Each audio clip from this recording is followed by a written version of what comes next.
work. I'd like to show some of the capabilities of it. I've been focusing on this type of content for the last 3 or 4 months. So if you guys are getting sick of it or you'd like to see something else, let me know. But for the time being, it's captured my attention because it is much easier to create content using an AI tool. I don't think that it is 100% useful. I think there are some limitations to it. Keep in mind that this is also a paid version of Chat GPT, so some of the tools and some of the capabilities may not be present in the free version, but I do think at least 50% of what I'm going to be doing is going to be useful in regards to how you prompt and also the types of requests that you make. So this is a paid version of a custom Chat GPT.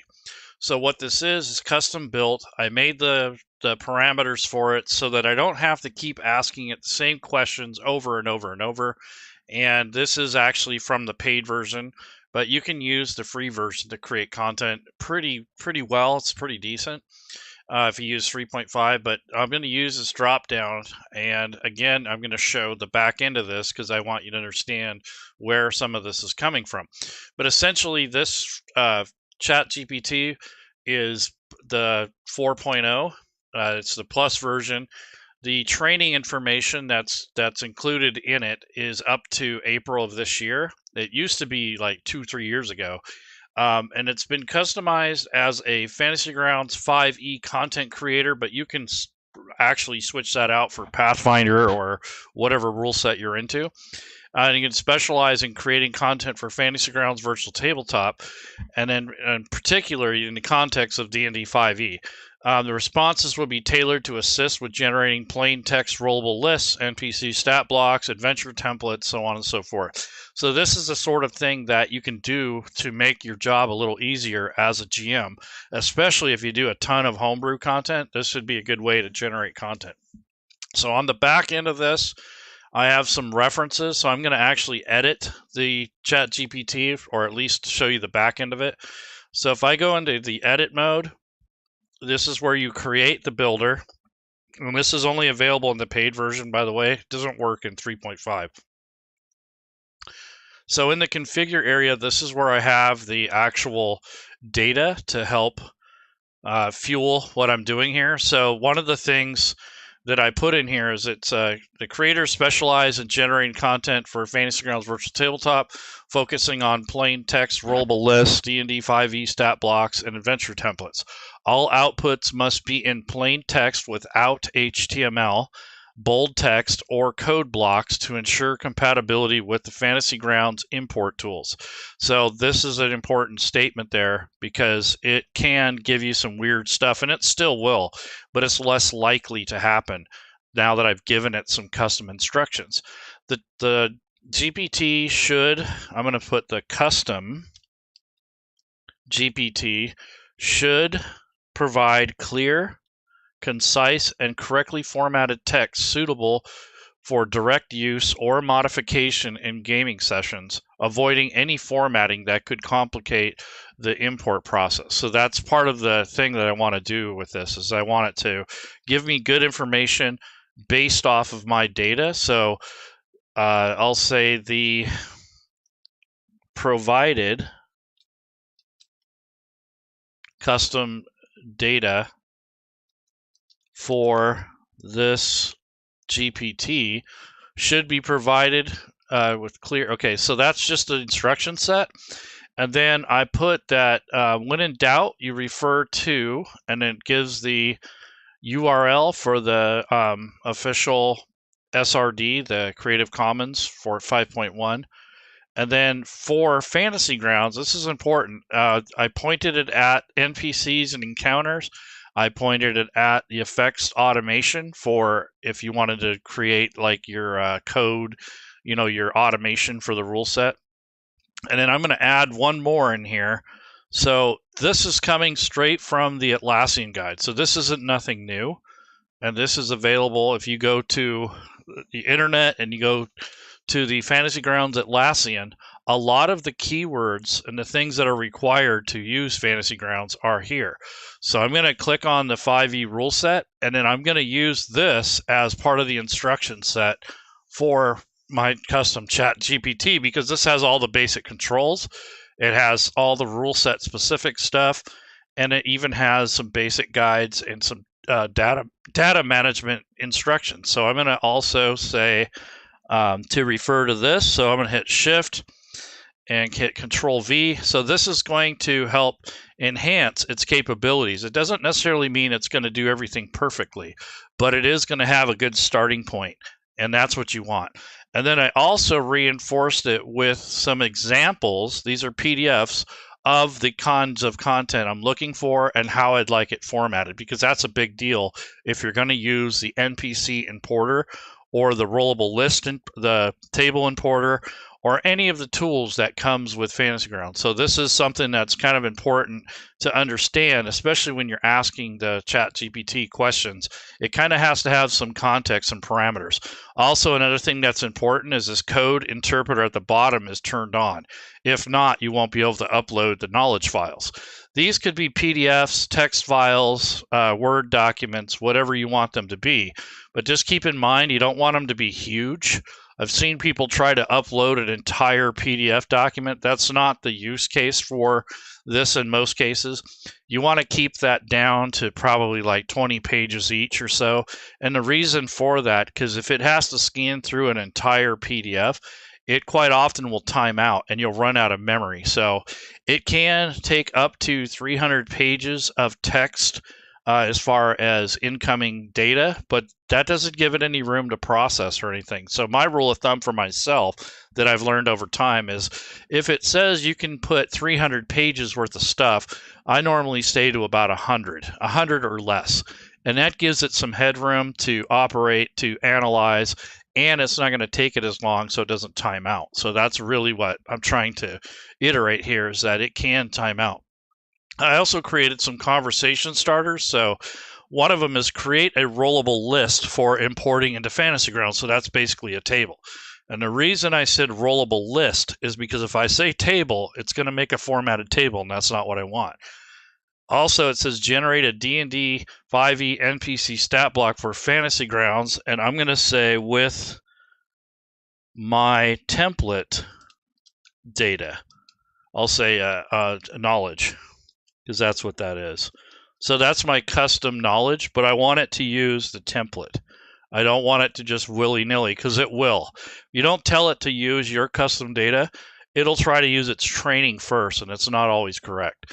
Help me format this data for Fantasy Grounds in plain text. So you really have to kind of give it some parameters to make sure that it's going to give you the correct output or a lot closer. Create a rollable list for importing into Fantasy Grounds with the import tool. So I'm going to be very specific about it. It may not understand what I'm saying there, but at least I've stated it. And at some point, if its training does pick that up, it will understand within the context of what I'm asking for. Once I've done this, I'm going to click Update. And then I'm going to also make it public. So if you guys want to use this tool, if you have a paid version of Chat GPT, I'll make this available to you. You guys can take a look at it. I will put it in the chat at the end of the video. So essentially, this is the tool and the starting point. So when I get done with the video, I'll put it in the chat if you guys are interested at the end of the video description. I also have links to this kind of stuff in our Fantasy Grounds Discord. So if you guys are interested in Fantasy Grounds Academy and joining and learning about Fantasy Grounds, we have our own Discord. So all that stuff will be at the end of the video link. So anyhow, back to ChatGPT. So Fantasy Grounds itself, I have a new session. This is the DnD5e Rule Set, but again, if you want to use Pathfinder or Starfinder or one of the other rule sets, you can do something similar. You don't have to do D&D. The one thing you should do, though, is in the custom instructions, point it to the reference documents on the Atlassian that talks about your favorite rule set. So if you use Pathfinder 2, then point it to the Atlassian guide for that particular rule set. There are several rule sets here supported. So if you did Call of Cthulhu or Alien or one of the others, a good starting point for like Starfinder would be this first page with all these links here. And if you really want it to focus on something specifically out of this rule set, you can give it those links as well. So that's your custom data that you're giving it, so it has reference. Now, sometimes I don't know what happens, but it can't read the Atlassian, so it might be under maintenance, or they might place some kind of robot thing that makes it so that other applications can't scrape the data from the actual website. And you'll also find that with Wikipedia, those kind of things. Like once in a while, Chat GPT, the research function from Bing, is not allowed to access the page. So that does happen occasionally. So you can retry it once more, and if that doesn't happen, move on to something else. But I do use the Wikipedias quite a bit for lore, even though they may or may not be fully accurate. At least you have a starting point. So if you wanted to create something in the Forgotten Realms or something like that, you can ask it to do some research for you. Now, keep in mind, if you're going to publish something, you have to stay within the Creative Commons and all that good copyright crap. But nonetheless, let's go ahead and get started. If anybody that's watching, if you're able to, let me know if you want to look at something in particular for Fantasy Grounds and the DnD5e Rule Set. This does not cover extensions. I'm pretty sure it could help you make an extension, but I don't think I could set it up because I don't know enough about it to make it worth my time. But what I would probably do is take an extension apart, copy and paste the data from it, the XML file, upload it to Chat GPT and start from there. And maybe it'll help you modify or update it so you can use it for your own reasons. That's my best attempt at trying to do something with XML, especially if you're not a programmer or you don't quite understand all the functionality of the back end of Fantasy Grounds. So there are some tools that are out there that will help you build a rule set, but I don't think Chat GPT is the answer yet. I don't think it has enough of the logic, and I think that some of the Fantasy Grounds content on the back end of it, and the underneath the hood, is probably proprietary and not public. So if you want to make an extension, I would just take an existing one, rename it to a zip file, crack it open, take a look at the XML data and how it's written, and learn that way, kind of reverse engineering kind of thing. But this is more for creating stories, NPCs, that sort of thing. So if you guys have any specific requests, we can start with that. Don't really have anything in particular in mind other than the fact to show you how to set up the custom Chat GPT and also the types of things that you can do with it. Now, just remember that this doesn't replace your creativity. It does do a lot of the heavy lifting, like all the typing and the wording and stuff, but you have to still give it some good information. You still have to prompt engineer, so you have to kind of understand how to ask it questions, and you kind of have to give it more context than just, I want a fighter, and then you would say, oh, I want a fighter with a sword. I want a knight that looks like a fighter with a sword. If you do that, you're going to lose out on your iterations that you can do. So make sure when you're asking your questions that they're a little bit more complete, even if you don't know the full, Monty of what you want out of it, and you'll get a little bit better results, and you won't have to prompt it as often. So a lot of times someone will generate a picture and they'll say, create a wizard, and then they go, well, create a wizard with black hair. Now create a wizard with black hair and a wand, and those are separate requests, and it will actually make an entirely different art piece or entirely different story because you didn't give it context, and then you also only get like 25 to 30 requests every 3 hours. So you're going to waste your request time, especially if you're using this. The free one I wouldn't worry so much about, but this paid one, you're paying $20 a month for it, and you're still getting capped because they have to kind of make it fair for people that aren't, for people that are using it. They got to kind of spread the capabilities around. But I hope that gets better, because for the time being, I think it kind of sucks, but that's just the way it is. So this is something that they do on their end to make it more fair to distribute the load on their servers, because they got millions of people doing this right now. So anyways, I would like to invite any of you that are watching, if you have anything in particular you'd want to create and put into Fantasy Grounds, let me know. If not, I'm going to do an adventure, and I'm going to have it I'm going to give it some context and a little bit of some direction, and I will see what's going to happen to it. So, all right, so let's see. I want to ask it to build me something in the context of the 5th edition rule set, Fantasy Grounds. I mean, I can go, I've done NPCs, I've done tables, I've done like some random content. So if there's anything you guys want in particular, I do have one that's specifically set up to try to help you build automation effects. That one's more focused, but this one will do it, but it's got more parameters and different things going on with it. So I'm going to go ahead and say I want to create an adventure, maybe a dungeon crawl, or perhaps a one-shot that takes place somewhere in the Forgotten Realms, or whatever you want it to do as far as your context. I'm not necessarily married to any of those ideas. I just think that it's good to kind of know what you want before you ask it.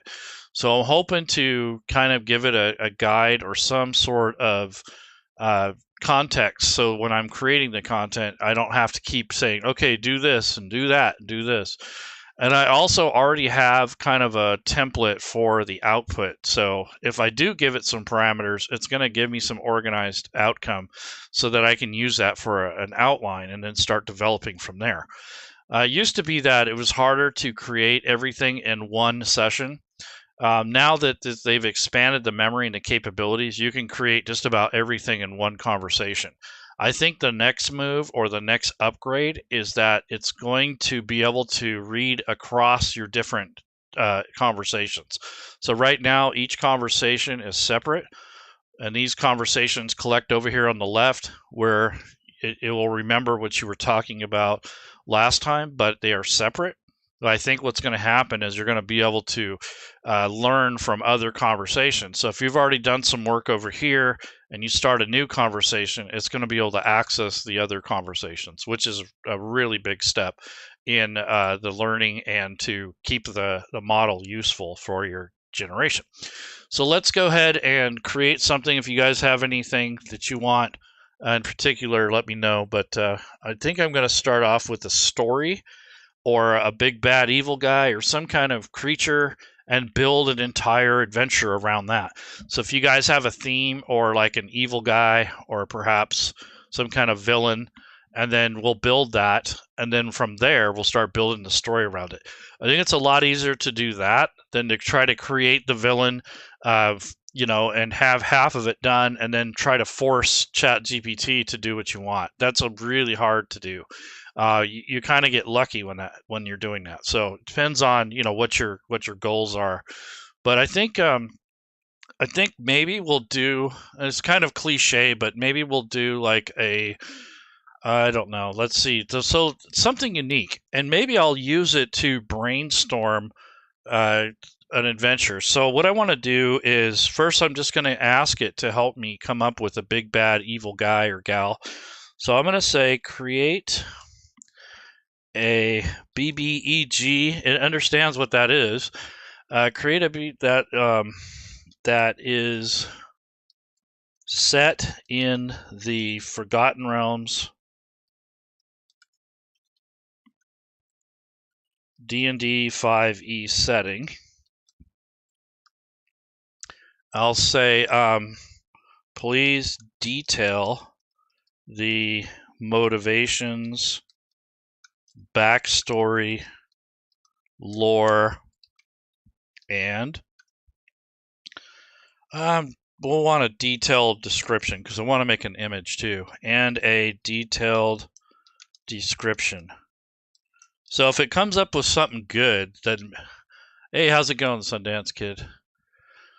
All right, so there's a detailed description. Okay, so what we're going to do is we're going to take and also I'm going to say, please make the BBEG unique, because I don't want it to copy anything that's already kind of out there, memorable, and not cliche.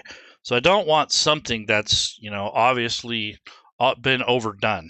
That's something I'm going to avoid. If I'm going to create content, I don't want a copycat of something that's already out there. I kind of want something unique. Usually it does come up with something kind of, different, but I've seen it use names and places from the Forgotten Realms that belongs to the setting itself, and I want to try to at least avoid that. I don't want it to use Dritz Duerden or something like, or Elminster, unless I ask it to make an adventure centered around those heroes from the realm. So that's a different thing. So I want to please detail the motivations, the backstory, the lore, and include a detailed description. I'll say hold off on the NPC stat block for now. I don't want it to make the stat block. Sometimes it will, because it's assuming that's what I want, because of the custom instructions. So let's see what happens. So big bad evil girl or guy that's set in the Forgotten Realms. Big bad evil guy. Melthra Shadow Weaver. Okay. Setting Forgotten Realms. Location Underdark, near the ruins of an ancient and forgotten drow city. Background and lore. His name is Melthra Zerdithis, drow elf, former high priestess of Lolth, now a renegade sorceress. Now it says Melthra was a revered high priestess in a drow city, deeply involved in the worship of Lolth, the Spider Queen. However, her relentless quest for power led her to a forbidden path. She stumbled upon ancient texts that spoke of the Shadow Weave, an alternate source of magical power parallel to the traditional weave controlled by Mystra. This darker, more unpredictable force is often associated with Shard, the goddess of darkness. Yeah, see, it errored out, so there's so many people that are using this, so I'm going to regenerate. You'll get that occasionally, like there'll be just too many people using Chat GPT. Oh, now it wants to know if the response was the better or the same or worse. Well, it hasn't finished yet, so I'm not going to answer that yet. Now it created a whole different thing. What the hell? I kind of like the direction it was going, but that's okay. We'll change gears here. So this is Xanathar's Shadow, Erla Silvershade.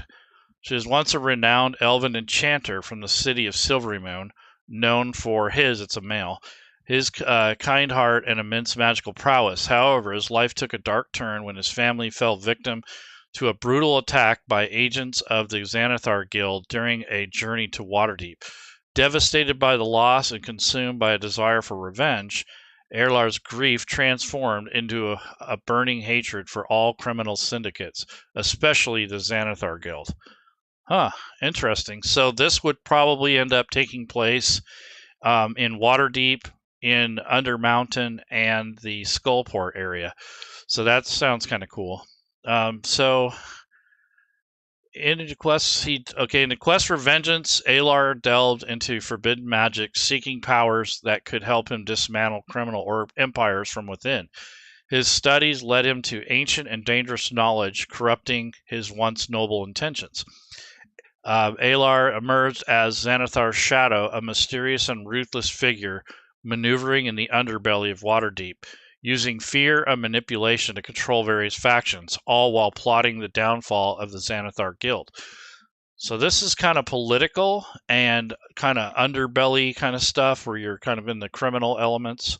It's kind of cool. I can handle that. Motivation. So Erlar's primary motivation is to avenge his family and eradicate the Xanathar Guild and similar organizations. He believes that by controlling and eventually destroying these criminal networks, he can prevent others from suffering as he did.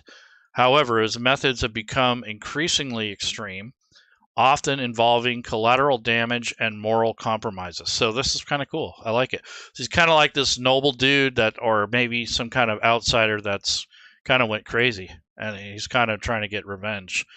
So he's an enigmatic leader. He's a master of deception and strategy, often appearing as a benefactor to those he manipulates.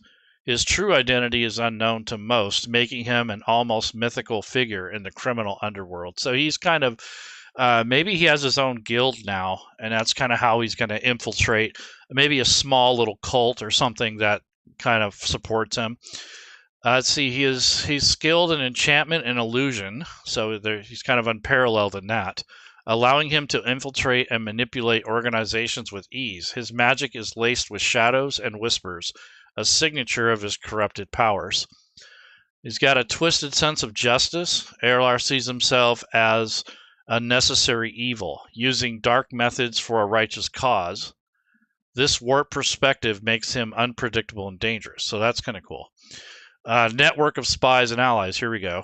Over the years, Erlar has built a network of spies, informants, and unwilling allies through blackmail and magical influence, giving him eyes and ears across the Forgotten Realm. So that's kind of neat. Personal vendetta. Unlike many BBEGs or big bad evil guys or girls who seek power or dominion, Erlar's primary drive is revenge, making his motivations more personal and his actions more targeted. So that's an interesting background. See, this is not cliche, which I really like. His description. Erlar Silvershade is a tall, slender elf with piercing blue eyes that often gleam with an inner light. His once golden hair has turned silver, reflecting his journey into darker magics. He dresses in elegant robes that shift in color from silvery to shadowy black, adorned with arcane symbols. His presence is often accompanied by a faint, unsettling whisper, and his shadow seems to move independently at times, hinting at the dark powers at his command. So I think this is a better, less cliche, because the other one was heading in the drow direction, which would seem like a kind of a cool backstory, kind of a rogue or renegade priestess that turned into sorceress, but it kind of burned out on Underdark. So I think this is kind of cool. This has more political unrest and things like that. So this will be interesting to see how this pans out. So what I want to do now is take this physical description, and I'm going to ask it to generate an image. So I'm going to say generate an image of, and then I'm going to do, say put Erlar, Control V. So I'm going to take his physical, say with a physical description of, and then give it that information that it did for the description. And then I'm going to give it some kind of like parameters. So I'm going to say expert and detailed Dungeons and Dragons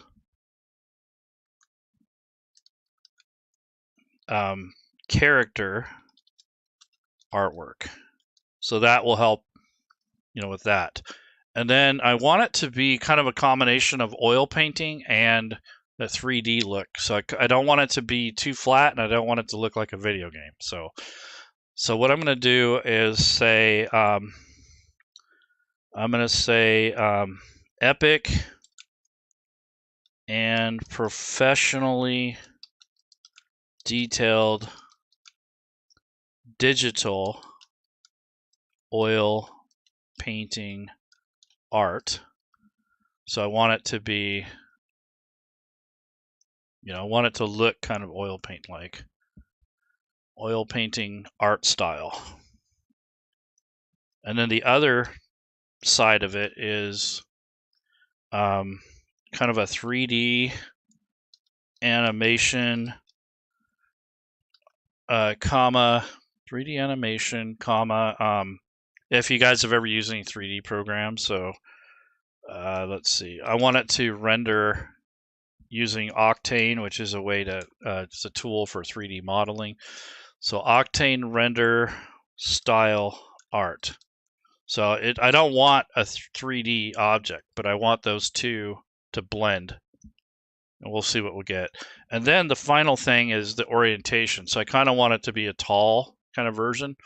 So I want to go with a 9:16, which is the aspect ratio. And I'm going to say vertical, which is tall. I want it to, I don't want landscape. I want it tall. Sometimes it won't do it, because if you ask for a background and a bunch of stuff in the background, it's going to try to capture that. And if you ask for too much in the background, what it's going to do is try to pick that up, so it'll put it in a wide frame. So if you don't want that, don't give it a whole bunch of background. So what I'm going to say is in this, let's see, I'm going to say dark and gloomy background. And that's all I'm going to say. I don't want to say a dungeon or anything like that, because if I do, the likelihood is going to go up that it's going to actually make a vertical or a square image instead of a tall, because it's trying to pull in all that stuff. You only want to kind of give it the base parameters. You don't want to give it more than you're going to be looking at, essentially. It's okay to have a little bit of a background, but if you give too many details about the background and it kind of goes too far wide outside of your scope of your image, it's gonna kind of mess up the rendering. Okay, so vertical, tall, aspect ratio. So this is where the familiarity with the with the prompting and practicing and kind of playing around with the type of results. So this should come out okay. I'm not going to say it's going to be perfect, but it's going to use the details that came off of the description. So I'm going to see how it comes out. Hopefully it kind of comes out pretty good. I've had a lot of luck with this type of prompting. I'm not going to lie, I've done some pretty nice art. It doesn't look too bad. Like, it doesn't have, a lot of times if it's focused, it doesn't have the weird twisted hands and the goofy eyes and all that kind of stuff like before. It does a lot better job than it used to. I mean, you occasionally get some of that weirdness, but that's when you ask it for too much stuff and you're giving it too much information. Oh, hell yeah, that is really nice. Yeah, I like it. The only thing I could say on this, my complaint, I definitely need more practice. Yeah, that is the toughest thing with AI, exactly. So I've been doing it for 6 months, so that's how I'm able to kind of whip this out. So it's harder than you think. This looks really good with the shadow in the background. I really like it. I like the way it interpreted the description. I can live with that. That's not a bad picture, and I can go back and edit it a little bit, but that's really neat. So this is his true form. So what I'm going to do is I'm going to ask for the seed, poke it with a sharp stick. Gary Conley, yeah, poke it with a sharp stick. That's it. Hey, how's it going? Hopefully that's Garner. I think it is. Let's see. So what I want to do is take this information and I'm going to ask it, hey, Garner. So I'm going to ask it to take this information and create another version, but I want to do it in a shadow form. So what I'm going to do is first ask it to give me the image ID. So I'm going to say, what is, because I want the parameters, is the image gen underscore ID and the seed number for the image above. And the reason for this is you can actually copy and paste this onto a spreadsheet, and it will kind of give you a starting point to start the rest of your artwork. So if you want your artwork to look a little bit more consistent and less random, you give it these numbers and it will help keep that style similar. Because if you start all completely over, the image likely, even if I use the exact same prompt, it's going to kind of give me something different. So you can't replicate an image, but you can keep the texture, the style, the coloring, that sort of thing. So I'm going to copy and paste this information, and I'm going to say with the following, yeah, he is, sort of. I've seen him around. Sundance, are you on in FGA or the Fantasy Grounds official server? So with the following, he said, yeah. With the following, let's see, data, please use the settings and style to create a shadow-like creature of, so I want to have a different form, like almost like he's transformed into something. Oh, okay. Yeah, I've seen you around before, for sure.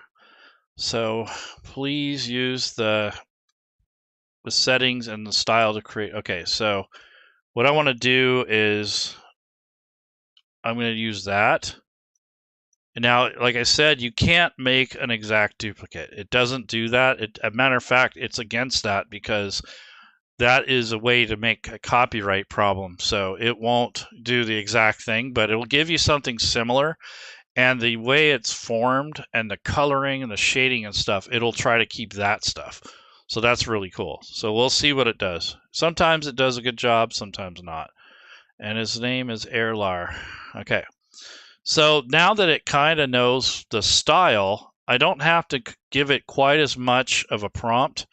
After about 3 or 4, though, it starts losing its focus. So I do have to go back and reiterate what I want. But in this case, if you're going to do like 2 or 3 variations, that's a good time to do it. But if you don't go back to the original prompt and you keep doing it and keep just going, oh, do something to the last image and do something to the last image, it will lose its context. Oh, yeah, that's really cool.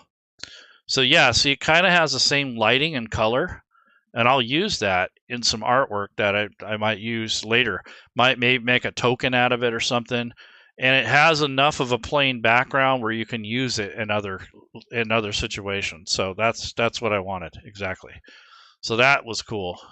So really happy with that. So I'm going to download that. And I don't remember a time where I could actually just be happy with the first image. That's really rare.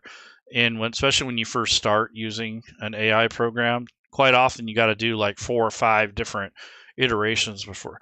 Does this paid version of Chat GPT save your prompts? It can sort of, like it'll record in the conversation. So like this is the actual prompt. But if you really want to save that, you could save it onto a spreadsheet. The thing about it is that this prompting, the only thing that's really important here is what I put at the end.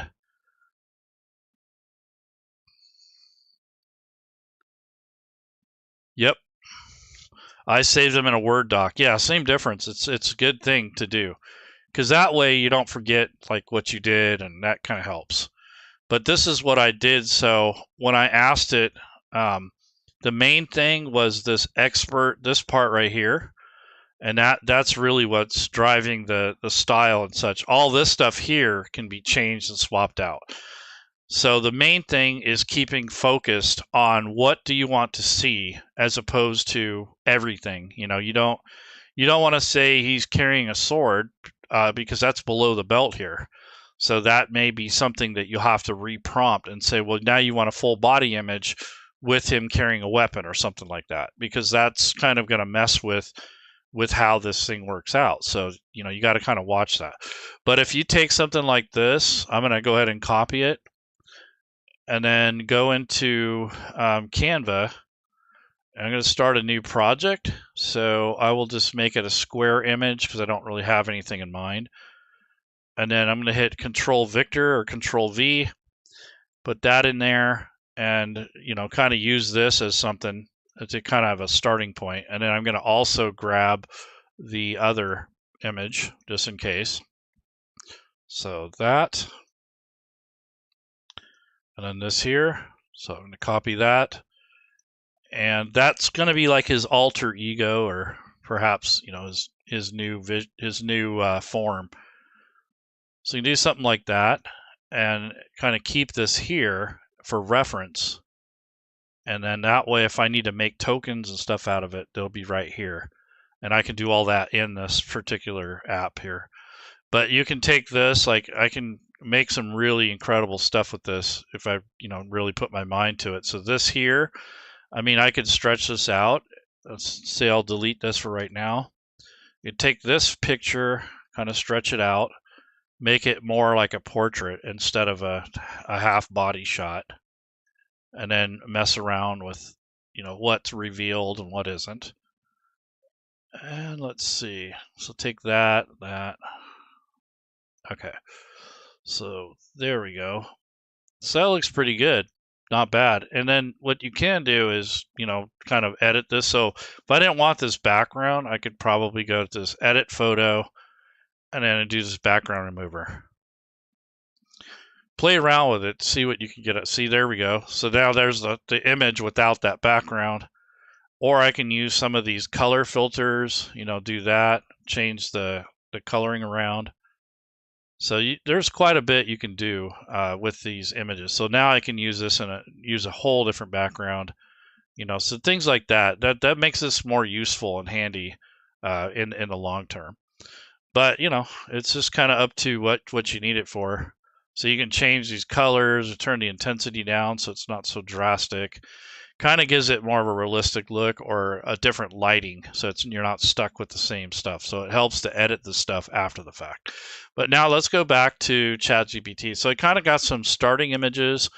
I can make some tokens out of it. And now from there, let's make the NPC stat block. So this is the important part if you want to use it in Fantasy Grounds. So I'm going to ask it to follow my custom instructions. And I want to reiterate that it's not always going to cough out the right information right off the bat, but we'll see. So I'm going to say using my custom data and what was it called? Knowledge. Please generate a DnD5e NPC stat block suitable for Fantasy Grounds.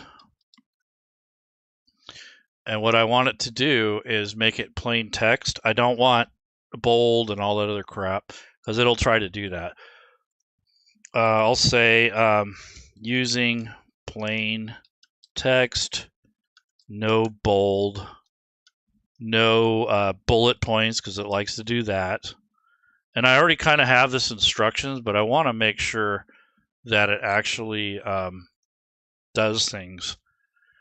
So let's see, suitable for Fantasy Grounds, using plain text only,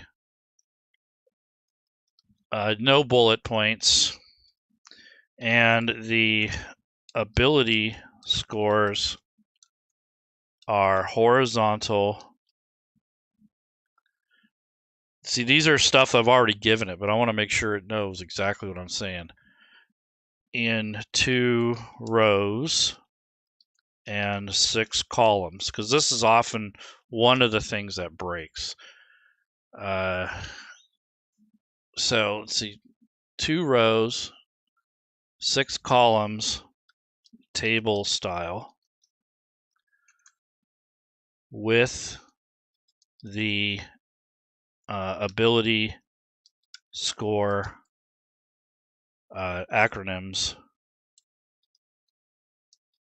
on top.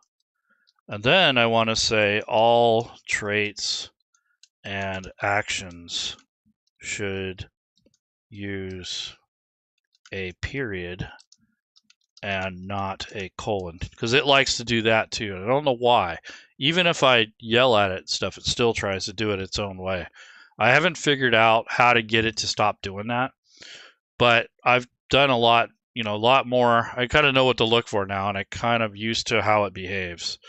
I would like to get an answer why it does that, but nonetheless, let's say using my custom data, please create a D&D NPC stat block for Erlar.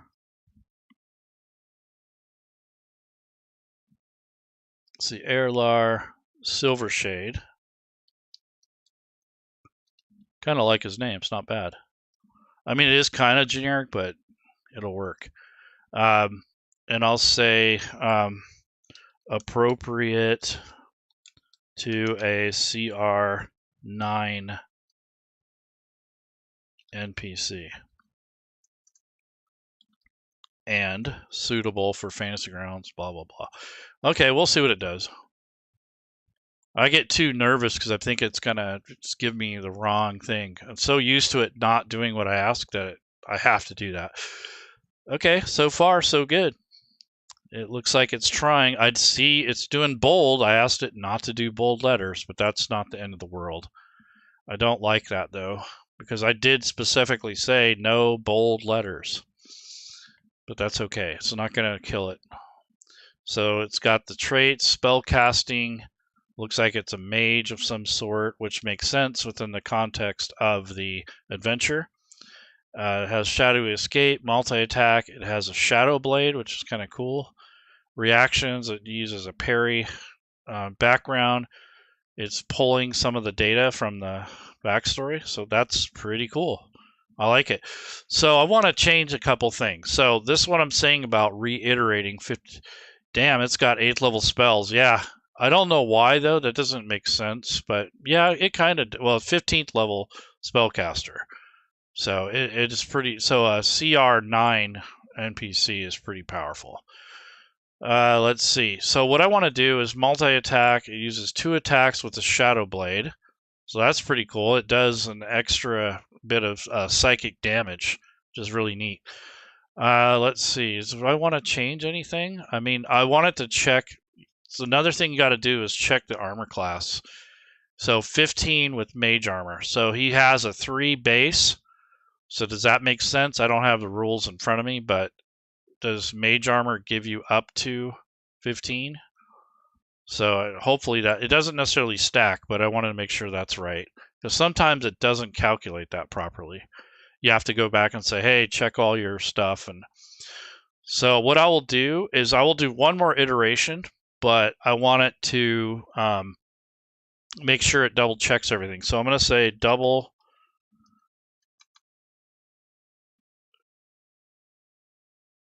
That's right. Okay, Urance. What's up, Urance? Hey. If you guys haven't met Urance, he does his own shows late in the evenings on Twitch, and he was one of my first players when I was first learning how to use Fantasy Ground, so he's been around. So let's see, I'll say what I wanted to do is, yeah, thanks for checking that for me, Garner. So yeah, sometimes it doesn't give you the right thing, so. Okay, so this stat block is formatted to maintain the compatibility with the import tools. Okay, so what I want to do is I want it to check the proficiencies and the attacks and the spell save DC, make sure that's right, and remove the bold lettering. I don't want that. I asked it not to, and it still does it. So it's like talking to a kid. Proficiencies.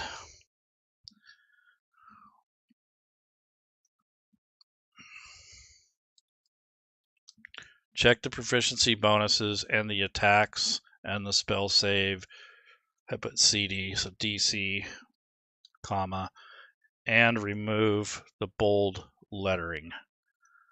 So it should kind of clean that up a little bit. I don't normally have to do this, so if it's prompted correctly the first time and it gives me what I'm asking for, I don't normally have to do all this. So it's doing okay, but it's definitely, see, now it did this. So I don't, yeah, this is annoying. So it just did this, and it's kind of like, okay, didn't ask you to do that, but it's not the end of the world. But these are the sort of things that, you know, can get a little bit annoying with using AI. It doesn't exactly do everything you want it to do. So I'm pretty sure that first thing was right. I'll just go with that. But I was trying to get it to remove some of the bold, but that's not necessary. So let me go up here, and I'm going to copy and paste the text.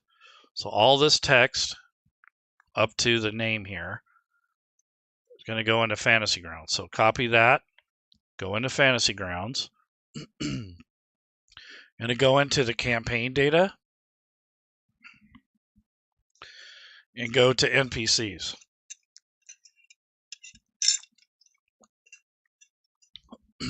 And then from here, I'm going to make my own group. So go edit list, hit the green plus button, and I'm going to put my NPCs, just so I can differentiate. between the stuff I made. And I'll put Chat GPT so I remember what it was. So that's that. And then the import text tool. So this will allow me to import the text in almost one fell swoop. So hit Control V as in Victor. You can right click to get a preview of what it's going to look like when it cleans up the text. The only thing I'm going to do with this is take the background and move it over here to the right because it won't parse that correctly. So I'm going to delete that off here, leave all the other stuff, and then up here onto this area here, I'm going to put his name again so it looks good in the summary. So hit Control Copy, Control Victor, and then I'm going to leave that space here because I am going to attach the photo later on. So that picture that we generated earlier, I'm going to put it in Fantasy Grounds and attach it to this. So then I want to take this information here and make this Control B for bold and highlight the text up here, and Control 2 is the header data. So once you have all this, I'm going to look it over and I see the traits has spell casting. I see that it has everything up here. The stats look right. And see, it didn't take that table, which is good. So I don't want it to grab the table. But it is in a table format, so that way the actual formatting stays together. So now I'm going to hit import, and it should look pretty good. So let me go through and take a look. So there's a spellcasting trait. There's one of his, he's got shadowy escape, which is kind of like the, I don't remember what it's like, but it's, I can't remember the spell or the feature, but you know what I'm talking about. Shadow step or something like that. Alar makes 2 attacks with his Shadow Blade, and then he has the Shadow Blade stats, and then he has a parry ability. On the other tab, you have this nice, beautiful summary. So this is what you want. And if you get this right the first time, or close to it, this will go pretty fast. So if you generate like 20 different stat blocks, check them over, paste them somewhere so that you can copy and paste them into Fantasy Grounds. Quite often when I have more than one, I'll make a note or a story entry and just paste them all in there and then work out of there. So I don't have to keep going back and forth between Chat GPT and Fantasy Grounds. So that makes it a little bit easier to stage it up instead of having to go back and forth. But unfortunately, I'm going to have to go back and forth because I got to deal with the images. So this is just a kind of a summary here, and it looks pretty good. If you use the import tool, you're going to get this summary. If you build it by hand, or you notice like you have another older module that doesn't have this, it just has a picture and some text, that's from the older version.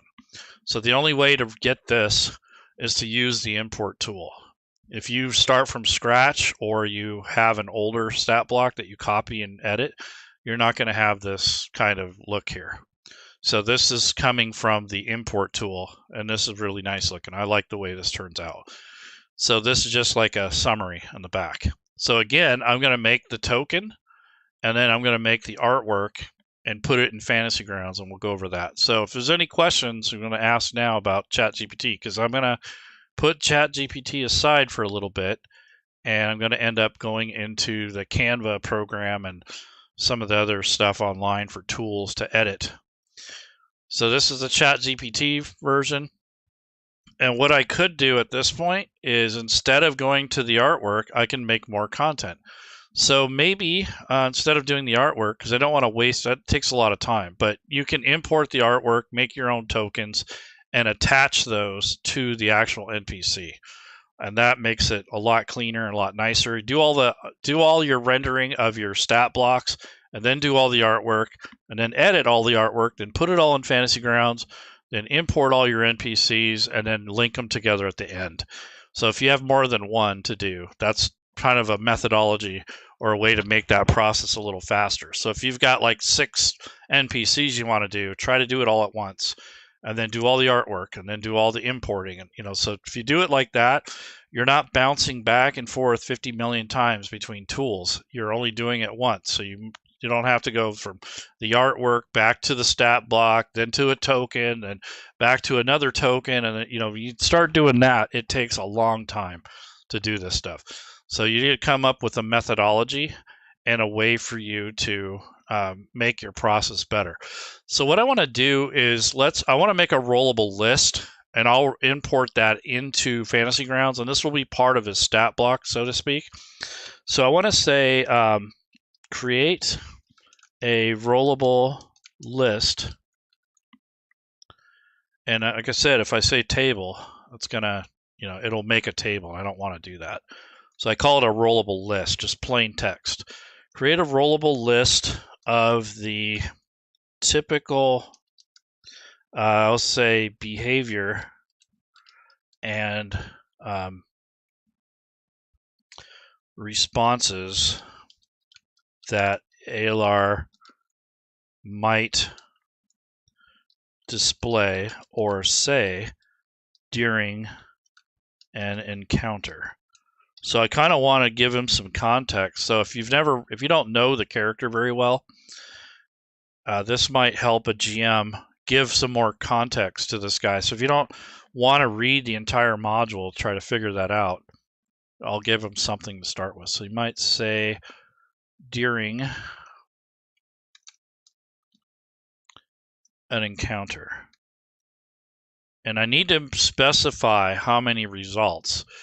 So what I want to do is I'll say create 2 rollable lists of the typical behaviors, comma, and responses, comma, that ALR might display or say during an encounter. I'll say, please use my knowledge data example template to format these lists for Fantasy Grounds. Okay, so I'm kind of saying, hey, make 2 lists, typical behaviors. They're going to be tables. And then I want them to be 6 results each maximum. So if I don't specify the results, it's going to give you 20 of them. So you got to kind of tell it what you want. It can't necessarily guess everything. It's going to have to, you got to give it some limit. So 6 results each maximum. We'll see what it does. So these are tables that are going to relate to the NPC. Hopefully it gives me the right format. Nope. See, I don't want tables. This looks right, but I do not want the formatted table. So this is what I'm saying. It will try to do this no matter what. So I try to make it not do this, but we'll see. I'll redo it. I'll say, hey, so once it's done yapping here, I will ask it. I'll say, please fix the rollable lists above without the table formatting. Just use plain text. So I don't want the tables. Now, if I was doing a PDF, this would be helpful. But in Fantasy Grounds, you want the least amount of extra characters and spaces and all that stuff, because that's what messes up the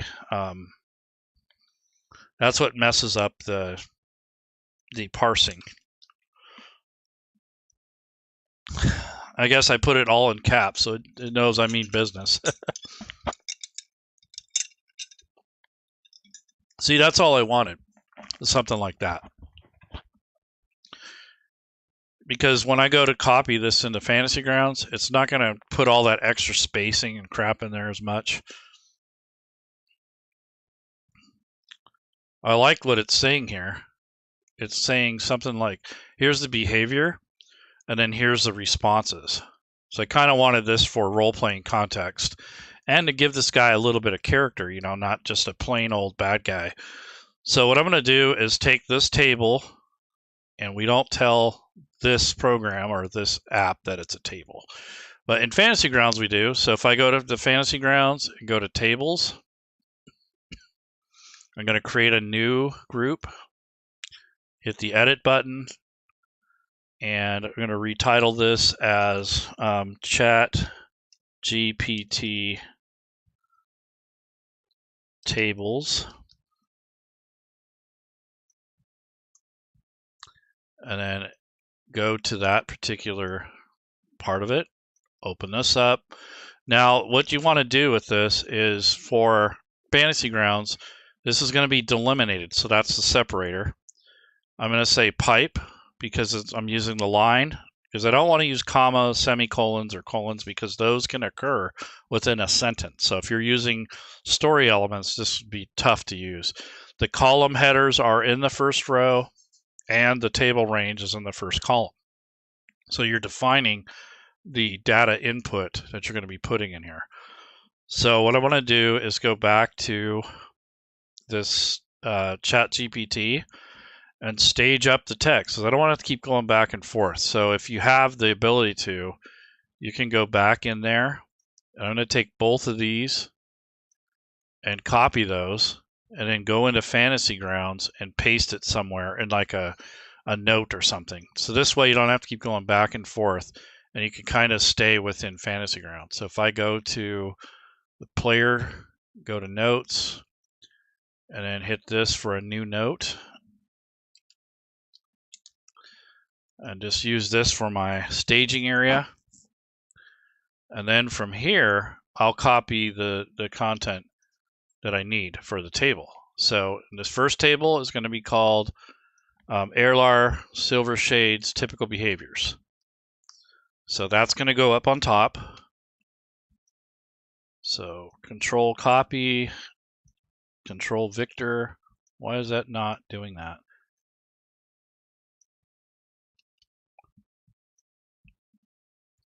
Huh. Okay. Let's try this stuff. Control Copy. Well, at least that works. Okay, and then up here, I'm going to have to type it. For some reason, it's not taking it. So let me try it from Chat GPT, see if that works, just for the sake of it. So here, it could be because it's bold and it doesn't take bold characters. So that could be part of the problem.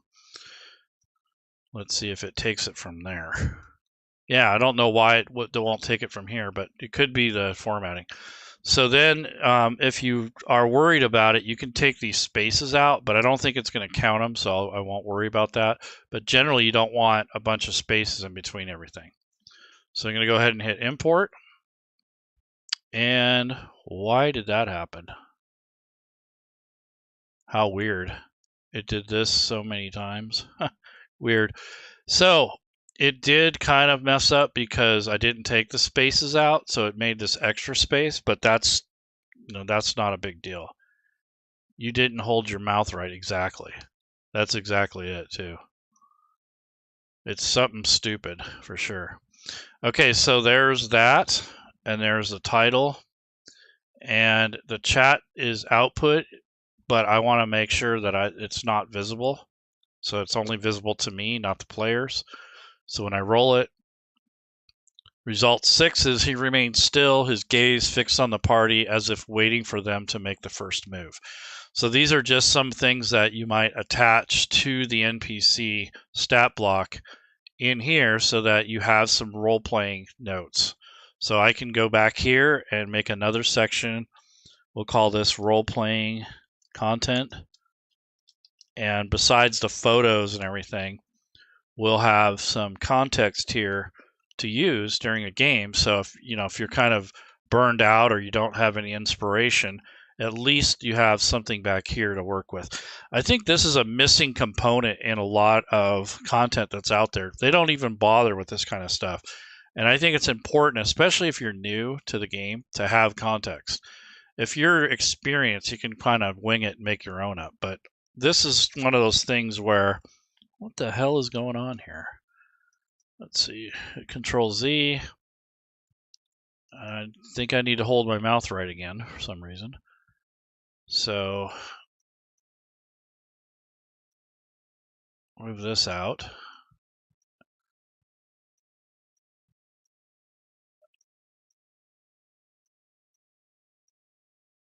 It's really weird. Let's see. Yeah, it's not taking this text. How weird. Something's going on with that formatting with this.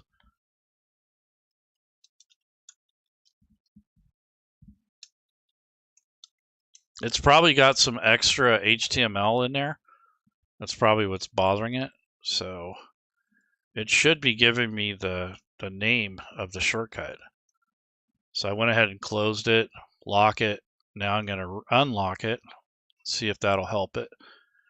Now I'll go back here, delete this stupid link here, and try to reattach it.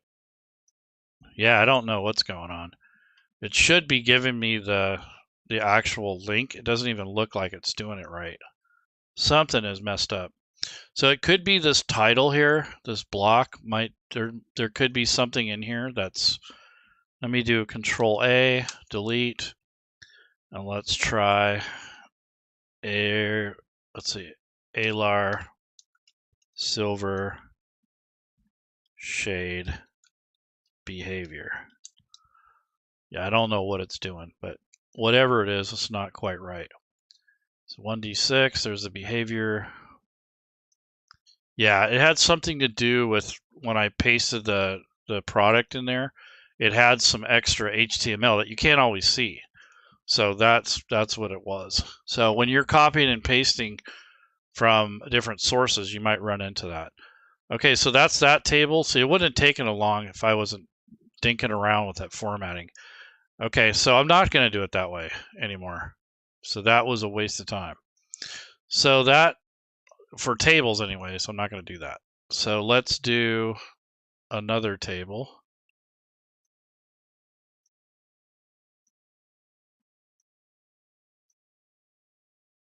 Move this guy over here.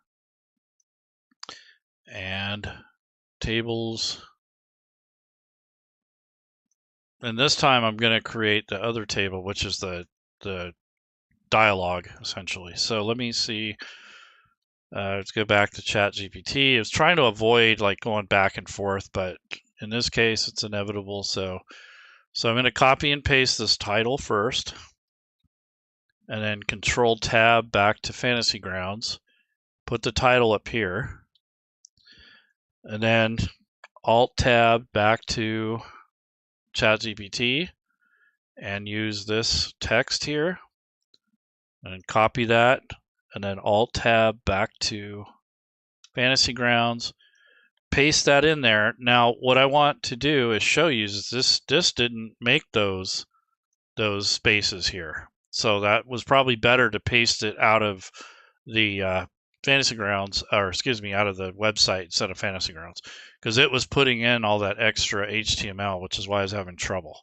So we got to hit import, and that's much better. So it's not as goofy as the other one was, or not as goofy as me anyways. So there's the two tables, and then I can drag this over and drop it into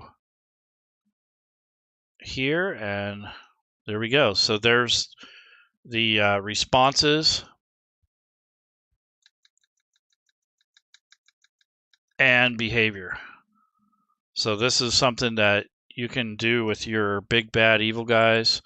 And then I'm going to probably make like a summoning thing where you can summon a shadow or something like that. So we'll see. But anyway, so those are rollable tables. So those are made in Chat GPT, and they're not too bad if you don't have that formatting issue.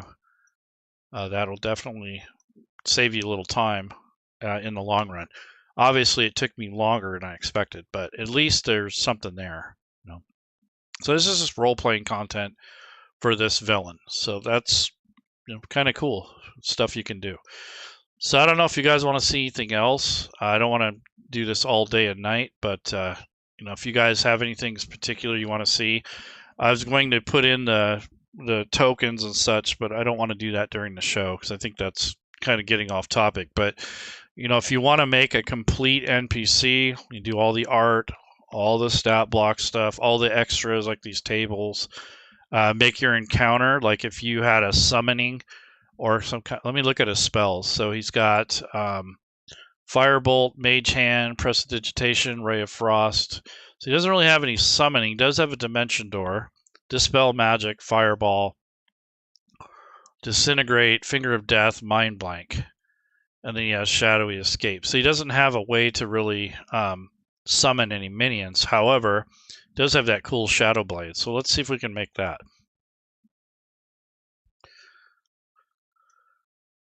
It's kind of a unique weapon, so I might do a picture for it, since it's not standard.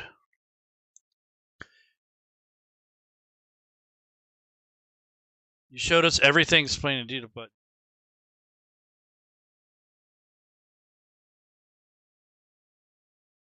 yeah, so I've done that.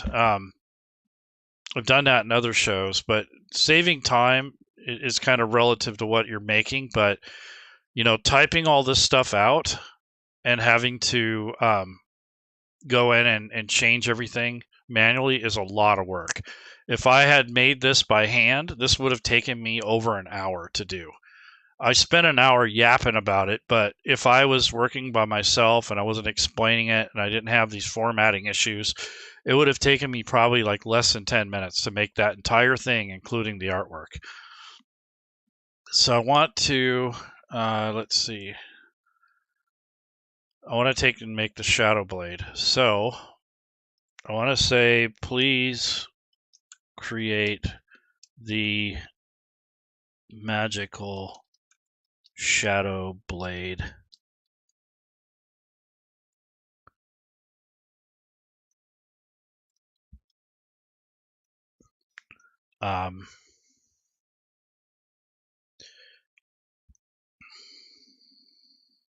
Within the context of our previous conversations, because I want it to pull from there, and I want to mention use the parameters from our or from the image gen ID and C numbers. So I'm going to refer it back to that original art. And as a matter of fact, just in case, I'm going to pull those numbers because sometimes you go too far ahead with this, it's not going to remember that far back. So every once in a while, you need to reach back and say, okay, this is the stuff. Because it will go beyond its memory capability. And at that point, the conversation is kind of reset, which is unfortunate. But that's why I'm looking forward to it being able to read across different elements.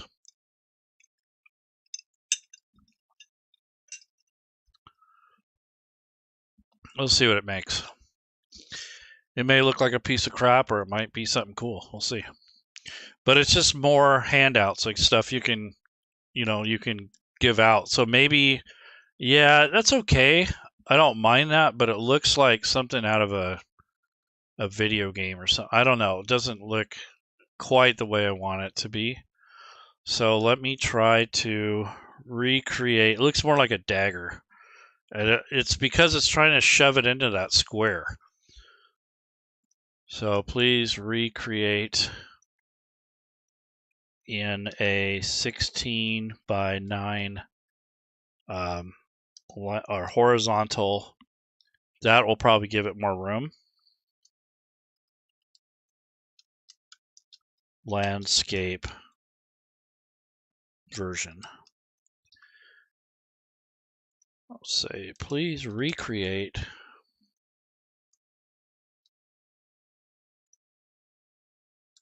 the image above,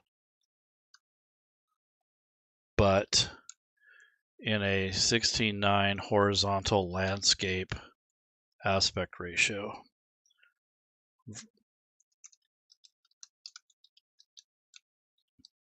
See, what it tried to do is it tried to force a blade in the short little area. You can see it tried. It went diagonally. I mean, that's not bad, but it's not really what I had in mind. And this is kind of where you lose your prompting iterations for the time, for like your 3-hour period there. So I've already used up most of them just by doing this stuff. Now they'll reset. If you pace yourself and you ask it better. I should have thought about that ahead of time. I should have asked it to be 16 by 9 to begin with. So now it's going to probably fight me on it and do all kinds of weird stuff. So it'll change the image, but not the actual orientation. So it'll make it sideways, but it will keep the aspect ratio, which is really annoying. I don't know why it does that, but I tell it, hey, I want it this way, because it can do horizontal and vertical and square.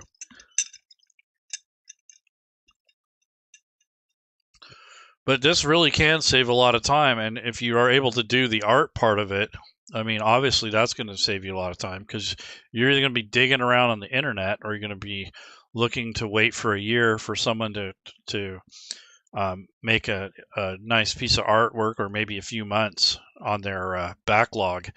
I got like 3 people I like to order art from, but whenever I do, it's like over a year or about a year to get the artwork. That's way too long for my purposes. So that's a little better. It kind of put it in a better, it's a little bit better, not much, but at least it looks more like the blade. But now it kind of looks like a short blade, which I kind of don't mind, actually. Maybe I'll just make it a dagger, the shadow blade, because normally a wizard cannot use a long sword. So it's either like a short sword or a long dagger. So that's fine. This will work. So that's close enough. So I'll go ahead and download that. And I'm going to right click, go to copy image, go over here, and I'm going to paste that into my project here, because I might want to use it in other places. So copy the image. I'm over here, Control V, and there we go. So this will give you more content to use with your project. And then see if the background remover does anything for me. Yeah, so you can make this part of your image, rotate this out, whatever you want to do with it. You can even put this behind him. So if you want to make it look like he's kind of carrying this thing, you could do something like that, and then pull this image forward. Do something like that. So you could do a lot of stuff with this once you have the images. So yeah, that looks pretty cool. I like it. So this is just a way that you can make content, especially if like for homebrew and stuff. This would be perfect. This would really speed things up quite a bit. And let's see what we got here. Yeah, something like that. So you could do something like that. I think it would be unnecessary to do this, but because this makes it look like it's a sword. So maybe not, but you get the idea. And let's see, where's the upload? So there's that, and then this thing here too. So you can do some really neat stuff. So you can do all kinds of cool stuff. So maybe I'll put this as my background just to have something back there.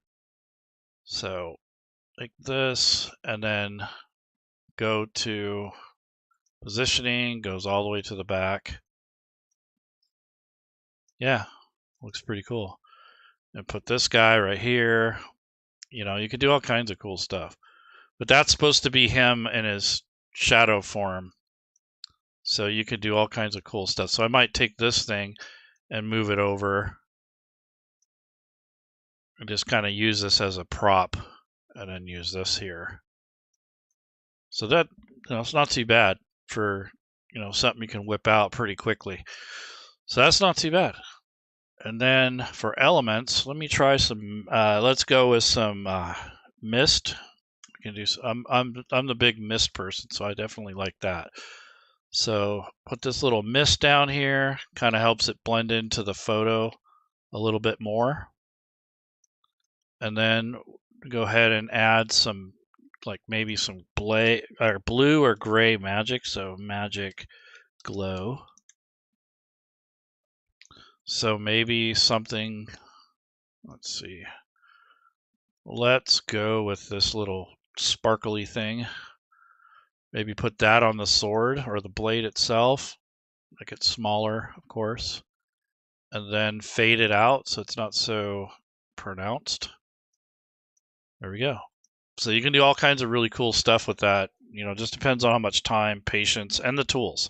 So this is a paid version of Canva.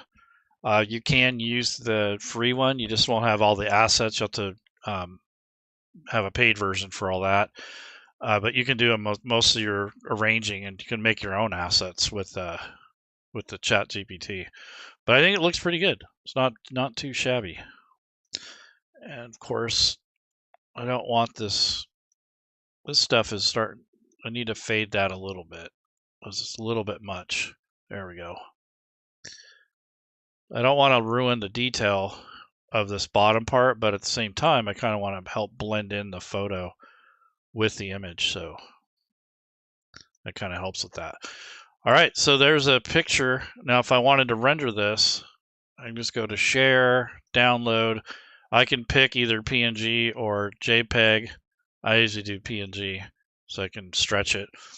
And then I could use this also in a kind of a token thing. So if I go to the token stamp and open up my downloads folder, wherever that thing went.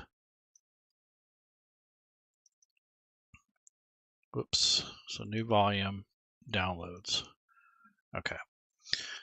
So these are the pictures that I had rendered earlier. So I can take that, drop that in here.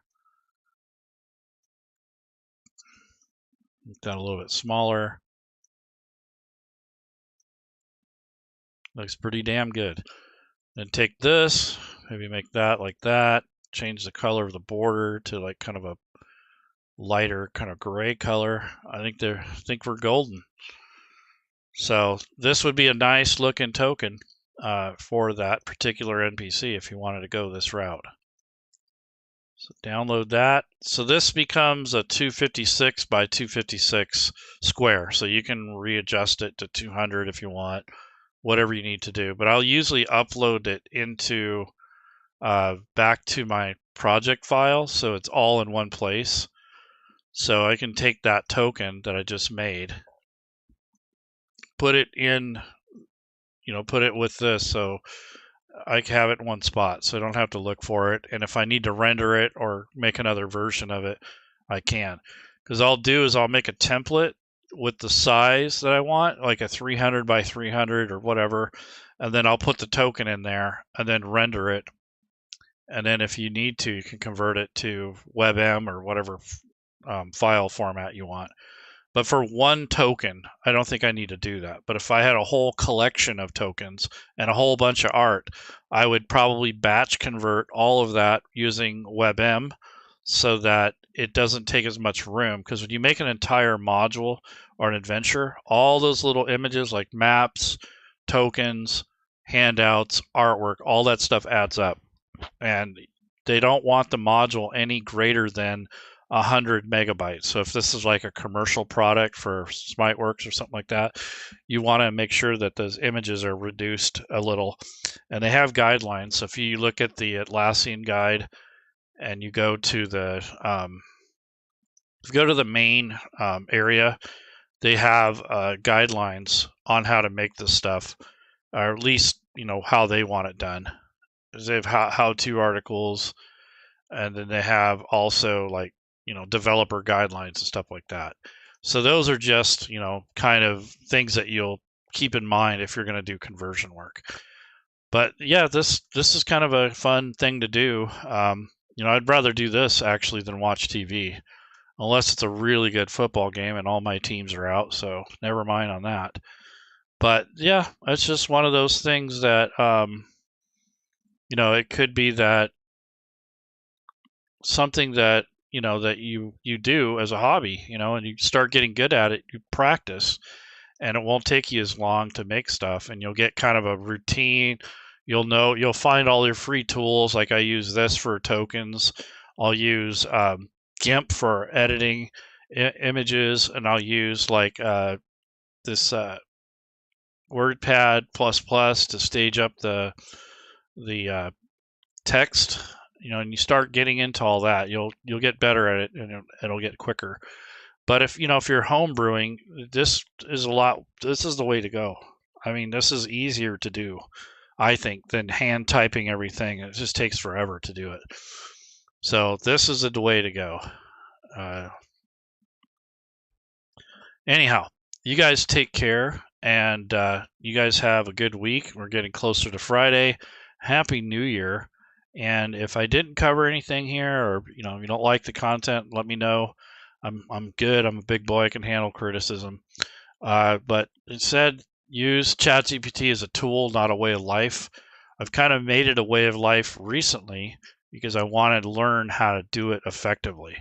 And I'm trying to kind of get a way to get this down, and also sharing my process with you guys. So that's kind of why I've been doing these last few months.